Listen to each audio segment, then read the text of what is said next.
You're listening to a Frequency Podcast Network production. The Brock and Dalby Podcast. This is the Brock and Dalby Podcast. Welcome to Tuesday? Tuesday. Tuesday, right? Sounds like you'd be tipping a fedora as you say that. Yeah. Tuesday. Tuesday, the sequel to Matilda. How was your long weekend, brother? It was good. How about you? Good. My partner Mallory had some family. Her parents came down from up north to visit, and that was good. And got to know them a little bit more. Like, I've met them before, but got to actually spend time with them. Spending a weekend with your in-laws is right? Either hell or it's okay. Her dad now knows that I maybe am not the best person to watch football with.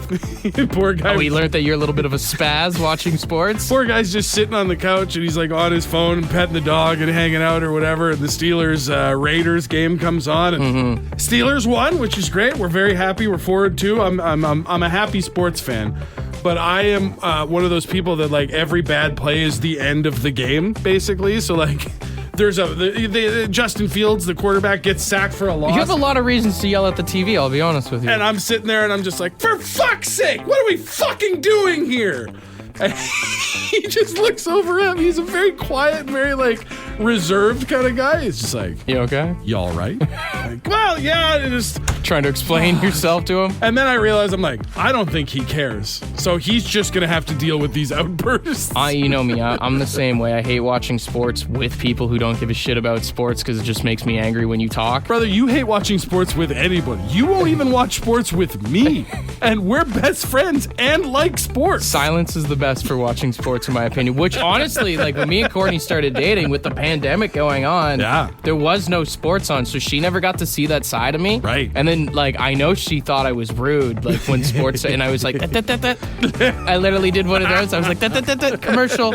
Wait till commercial. Like, if your relationship can handle it, you'll be fine. Yeah. If you can make it past your first one of those without it being a huge fight, you're gonna make it. I remember when I was single going on Tinder dates and stuff like that, and then you'd like go to a bar and I'd be watching a game, and then I'd be like, why am I not getting a second date? Yeah. And I'd be like, fuck, I can't go on dates the night that Leafs play. That's what's fucking me over. The Leafs always screwing me over, man. Classic Leaf behavior. Yeah, but I found the one, and she respects my For now. Maybe not respects it, but at least tolerates Till it. you end up the subject of a true crime podcast. That's the title. The Brock and Dalby Podcast. The Brock and Dalby Podcast. Are we awake right now? Is this a dream? Yeah. And listen, as far as I'm aware. Can you touch me? We haven't done. Here. There you go. I know we're awake. Smack in the hand. I had the weirdest dreams. I had dreams of being on the radio. Yeah. And it's messed me up all morning. Here's the problem. Is you can look me in the eye and you can ask me and you can ask the dirty 5:30 guys, am I awake? Is this part of a dream? But even if it was a dream, what are we all going to say? Yeah. Of course you're awake, Brock. I was like on air and I was like, I'm there. I couldn't talk. And you were looking at me and you were all mad at me. Well, yeah, because from the sounds of it, you came into your dream drunk. I wasn't drunk. I couldn't figure out how to talk.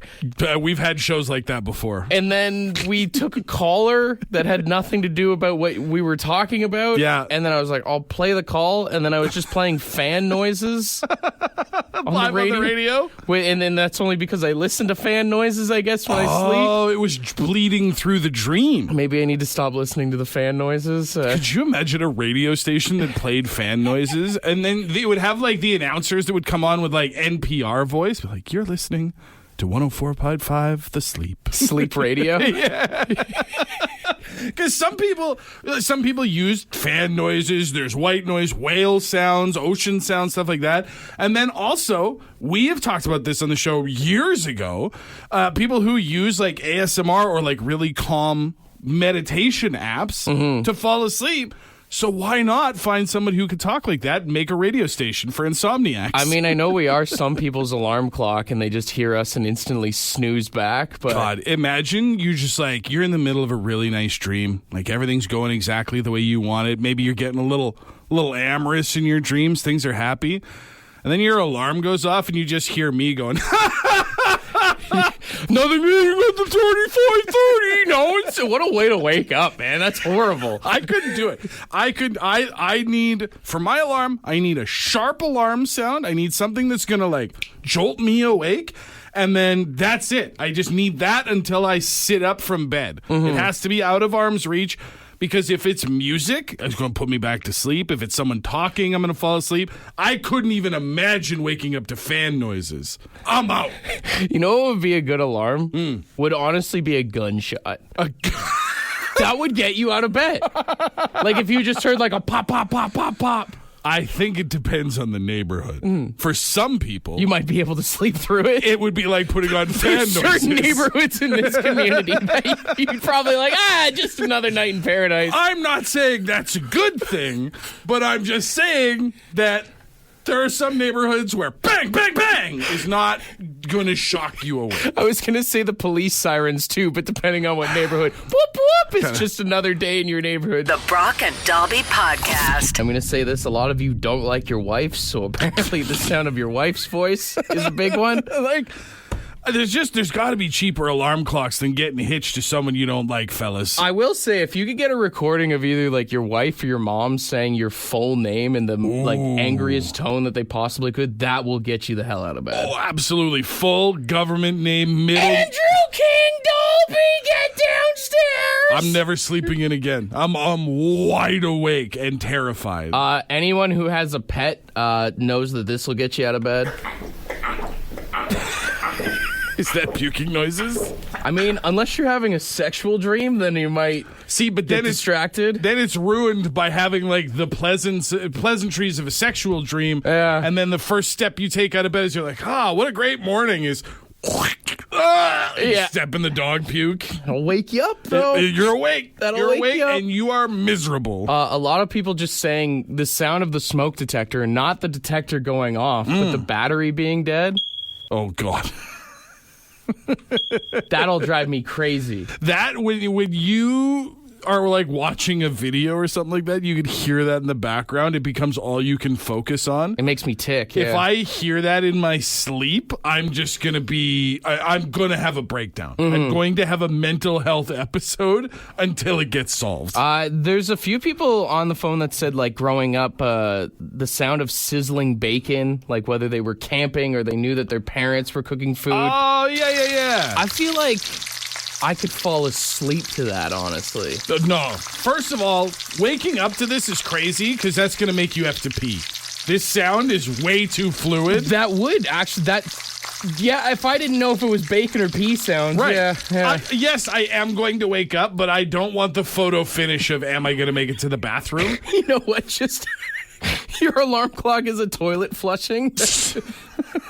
That might get you over and over again. Yeah. Especially if you've got kids, you're going to wake up and be like, what's going on? A few people did say that glass shattering sounds would get them out of bed, which makes sense. Like a home invasion. But I think what you got to do is you just got to make your alarm clock.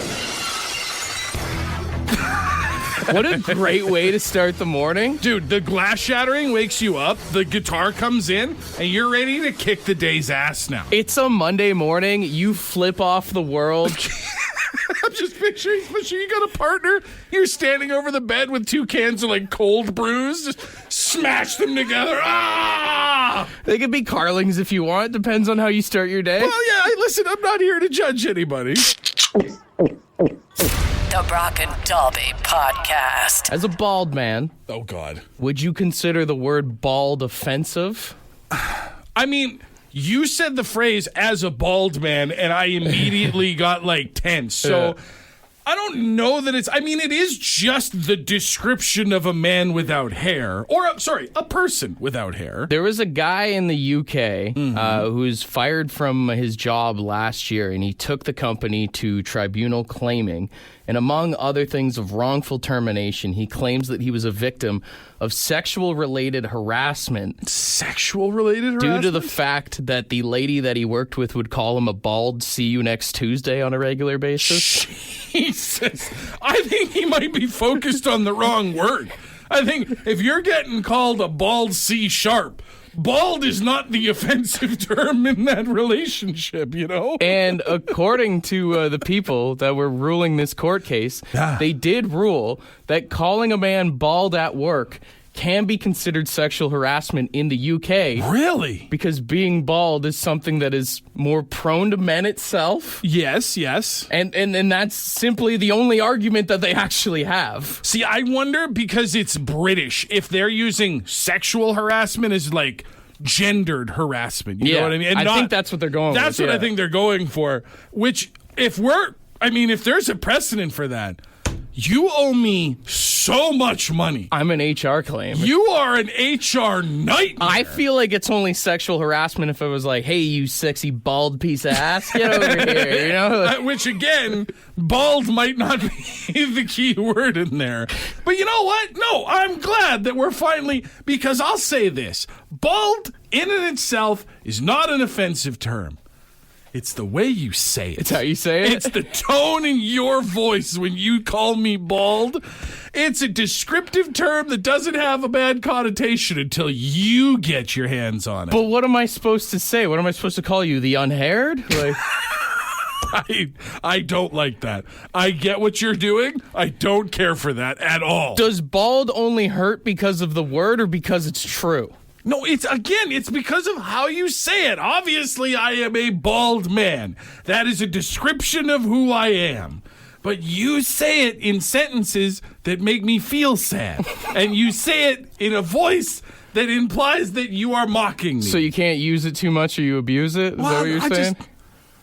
It's our word. Maybe you should use it. It's our word. The Brock and Dalby Podcast. Some of my bald brethren out there are giving up way too easy, all right? We are allowing the hairy out there to mock us.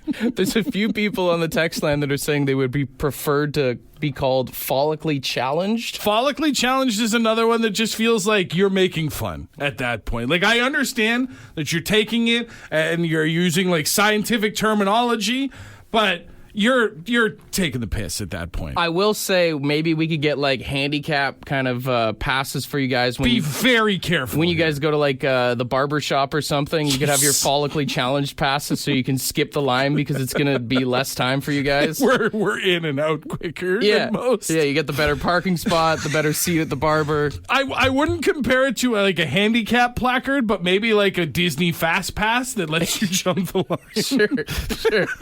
It's the express lane at the grocery store. 12 follicles or less. We did get a call while you were in the bathroom from friend of the show, Justice, and I didn't want to riff with him too much because you weren't here, but he had a great idea. Okay. Well, I figured since Dolby's bald, we could call him freshly shaved, you know what, a Dolby. What? No! People have things named after them all the time. Not that! Do not, and nobody out there listening to this program should ever refer to anything in that region as your Dolby. All right? Let's put a stop to that right now. That's so much worse than just call me bald. Make fun of me for being bald all day long. I would take it as an honor. I mean, we have a road named after us. You literally have a thing named after you. Yeah, and what happens when there's a pothole in our road? You get mad at us. What happens when there's bumps in the other thing? I don't want you referring to my name in that situation. Wouldn't it be nice if someone could go to the barbershop, though, and be like, could you give me the Dolby? Just clean me up real quick. Give me the Dolby. Well, at least now you're back on the head and not down in the crotch. This is the Brock and Dalby Podcast. It's time for Brock and Dalby's Draft. All right, considering everyone is eating leftovers for the rest of the week, we decided to do a bad draft of the best leftovers of all time here. The fridge options right now for most people are just through the roof. There are so many things that you can do with what's in your fridge, but by opening it up to leftovers from any meal at any time of day, any time of year, I am just almost overwhelmed with the options. I won rock, paper, scissors for the first time in months, so I do get the Stunning. number one pick here. Stunning choice of scissors. And I think I'm going with the one that we are all thinking. Of course. Number one pick, best leftover of all time. It's gotta be pizza, baby. Pizza is just so versatile. You can heat it up. you can just eat it cold? It's best fresh. It's best cold. I mean, it's one of the few things that you could even leave on the counter overnight, wake up in the morning hungover and be like, I'm going to grab a slice of this, go back to bed. Health-wise, that's not the greatest idea. You shouldn't do that. But that don't matter, man. Takes me back to my college days, honestly. Leftover pizza. Oh, and the cheese when it just settles on there. The way that it congeals. It sounds gross, but we all know it's good. So good. My number one pick is actually something that I think is almost on par with pizza, and that's leftover Chinese food. Oh, yeah. Bonus points if it comes in the little white boxes that some places still use, where you can just pop it open and you just see like, the sweat marks on it. Oh my God. You can just, that smell that just comes up out of there. You're like, this is about to assault my entire internal series of organs in the best way. I am going to not be a better person. Another one when you're hungover, you just grab a handful of noodles, shove them in your mouth, and just muck them. Yeah. Or if you've got the Chinese, the chicken balls, those cold. Oh, that's mother's milk. Right mwah, there. chef's kiss. Bring you back to life. My number 2 pick for the draft this morning, I'm going to go leftover chili, man. Leftover chili is up there. Leftover big time. chili is fantastic, and I feel like it's one of those things, like there's a lot of soup dishes or anything like that it's, if you let it sit, the flavor builds even more from the night before.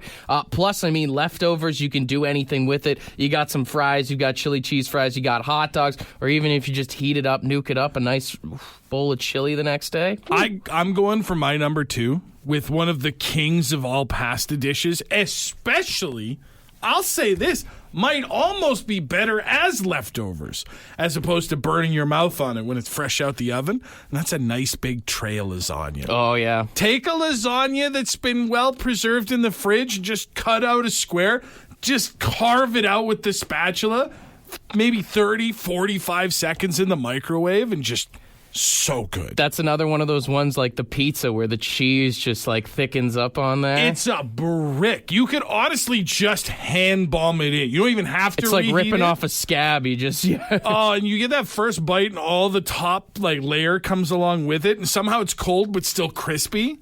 Good time. Which does lead in well to my final pick here. Oh no! I am going to go with spaghetti. Okay, number sure. 3. Take spaghetti. All In at yours. number 3, you make some spaghetti because nobody ever knows how to properly make the right amount of pasta or spaghetti. Always leftovers. There's always going to be leftovers, and then the next day, what do? You throw it in the pan and you fry it up there. Maybe drizzle a little extra sauce on it. The noodles are crispy on there. Do it in like a meatball sub or Hey, something like bada that. boom, bada bing, Just baby. throw it in a bowl. Hey, great pick. But honestly, you left one on the board that I am shocked is still here at the 6th overall pick, my 3rd and final pick. That's a cold bucket of KFC, brother. A cold bucket of KFC chicken. And not Mary Brown's, not Popeyes. I don't know why. KFC hits different when it's been in the fridge for 12 to 18 hours. It'll change your entire life. The skin just falls off. Brother, the best meals I've ever had were getting drunk one night, ordering a bucket of KFC as a gift for myself the next morning. You get those little dandruff flakes at the bottom of all the skin and you dump it into your mouth afterwards. It's like finding the extra crispy fry in your box of fries from McDonald's, and if you've got a little bit of that congealed KFC gravy to go along with it. Congeal is the word of the day, isn't it? Absolutely. KFC, top tier cold food. The Brock and Dalby Podcast. Very close draft, but I'm man enough to admit Dalby's catching the W this morning. The KFC was a clutch final pick. That definitely stole it for a lot of people, but that was maybe the closest draft we've had yet. I do want to ring the shame bell on the person who texted in, and I can't believe you guys didn't have poutine on your list. Oh. To have any item that has French fries in it and call it the best leftover of all time, that's just wrong, man. First of all, how big was your poutine that you didn't finish it on the first go-round? That's a double shame bell, actually. Why you got leftover poutine? And then second of all, your cold fries don't hold. McDonald's fries, Costco fries, 2 of the best fries on earth, vastly different. Super thick, super thin. both disgusting once they get cold. French fries have the lifespan of like a mayfly, dude. Like they die so quick. I mean, you could honestly have done a full list of the worst leftover foods. I would say French fries is on there. Big time. Nachos has got to be on there as well. Nachos don't hold up the way that you would think that they would. Like, you can take nachos home from a bar or a restaurant thinking like, oh, I can't wait to eat these later, and they're not going to be good. As a server at a restaurant, it should be illegal for you to get a box for someone to take home their nachos.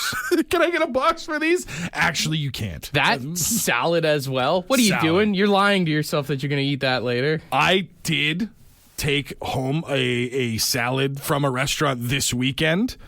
Huge regrets. I was like, I'm sitting there the next day at lunch eating it. I'm just like, why am I doing this? Usually it just sits in your fridge as the bag of spring mix is like, hello, friend. Like, The Brock and Dalby Podcast. The Brock and Dalby Podcast. Looking at like traffic stops and stuff like that for around this time of year.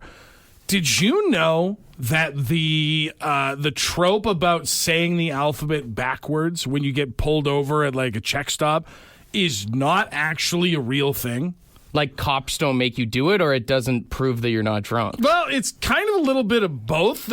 Cops are not supposed to use it because it's been struck down in court a bunch of times as being unreasonable to expect a person to know their alphabet backwards. Yeah. And it's one of those things where, like, a normal, totally sober person could stumble on a couple letters, and then all of a sudden it's like, ha, got him, get in the car. So they're not supposed to use that. Sometimes cops will still say it as, like, bait, because the idea is that then maybe the person will be like, I couldn't even do that if I was sober. They trick you. Yeah, got him. Yeah. But other than that, it's actually been legally declared as too difficult to do for a normal, sober person. We had a teacher teach us the backwards alphabet in like the second grade. We spent a week doing it, which in hindsight now makes me wonder if maybe my teacher was just trying to get out of DUIs and practicing with us.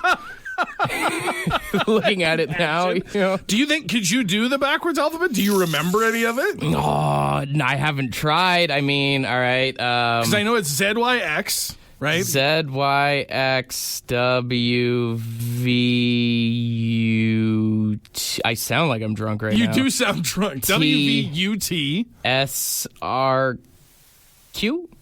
QRS, SRQ. Yeah. PON? PON. MLK. Yeah, Martin Luther King. You got that right. JIH. Yeah. GFED. I think I would have been thrown in the car by now, but was I at EDCBA? Hey, well done. Yeah. There you go. And not one drink had this morning that you guys know of. Prove it. Now breathe into this Now device. walk in a straight line? Is that what you want me to do? I do love the idea, though. There's like, it's something that people practice. You know, people love to have like weird skills just out of nowhere. I do like the idea of practicing it just in case. Just in case you find yourself at a check stop over the holidays. Maybe start working on your backwards alphabet. Or, hear me out. Just don't do it. Just don't drink and drive. The Brock and Dalby Podcast. You're going to try and break a world record. You say you're pretty good at doing the alphabet backwards? Yeah, I can. For some dumb reason, I've been practicing forever. All right, Bobby. Well, we're going to set the timer here for you. Go as fast as you can, and let's see how fast you can do it. All right, buddy? All right. All right. 3, 2, 1. ZYXWVUTSRQPONMLKI.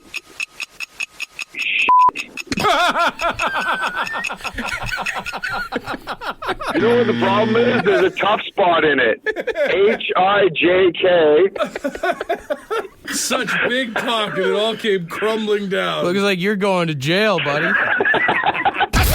This is the Brock and Dalby Podcast. I had a weird thought yesterday during Thanksgiving. Why don't we do what Americans do? Why don't we have more sports on Thanksgiving? You know how in the States, the Thursday, there's like 3 football games on? I was thinking to myself, There should be a bunch of hockey games. Like, every Canadian team should play on Thanksgiving. That would make a lot of sense. I mean, even though there are like a number of American players and stuff like that, the teams are Canadian, the fans are Canadian, most Canadians have the day off, gives them something to go and do. Even if you want to go the football route, there was only one CFL game on yesterday. Well, to be fair, you only get 4 of those a week, so you kind of got to spread them around. But you could have like the Battle of Ontario, the Battle of Alberta. I mean, hell, even if they had a big curling tournament on Thanksgiving weekend. Ooh, like a one-day Briar kind of deal? Yeah. The Turkey Classic, the Butterball Classic. The Goblet? Yes. Right? That's the move. That's what Sportsnet or TSN needs to get on. Or even like, if we made Thanksgiving like our 4th of July, and we invite Joey Chestnut and all those gross people out there and have just a big turkey eating contest. To a big, everybody gets a big old butterball. They've got to carve it themselves, which that's going to lead to some slowdowns. They got to carve it, they got to muck it down, or you just do a big, giant bowl of cranberry sauce. They just dive right in. That would be, dude, any sort of eating contest revolving around Thanksgiving foods would be so gnarly. You could have that gravy drinking contest. The annual the Great Canadian Gravy Chug. Yeah. Would be box office. You have one ratings. of those big gravy boats and you got to slug it back. Just taking down a whole boat full of gravy. A stuffing contest where either, I don't know if you're doing the stuffing or you're removing the stuffing. No. Everybody, that's how it works, right? Instead of having like a plate of hot dogs set in front of you like at Coney Island, you just got a big turkey and you got to just ram your hand in there, rip the stuffing out, nom, nom, nom, nom, nom, nom, nom, nom, nom. And then at the end, they take the turkey away and they put another one down. I'm on turkey number 2. That's how it goes. You're just ripping stuffing out of the back end. How many butts you've cleaned by the end of it? For more Brock and Dalby, tune in weekday mornings 5:30 to 9. The Brock and Dalby podcast is brought to you by badshop.ca, the Brock and Dalby merch store. With all proceeds going to the Canadian Cancer Society.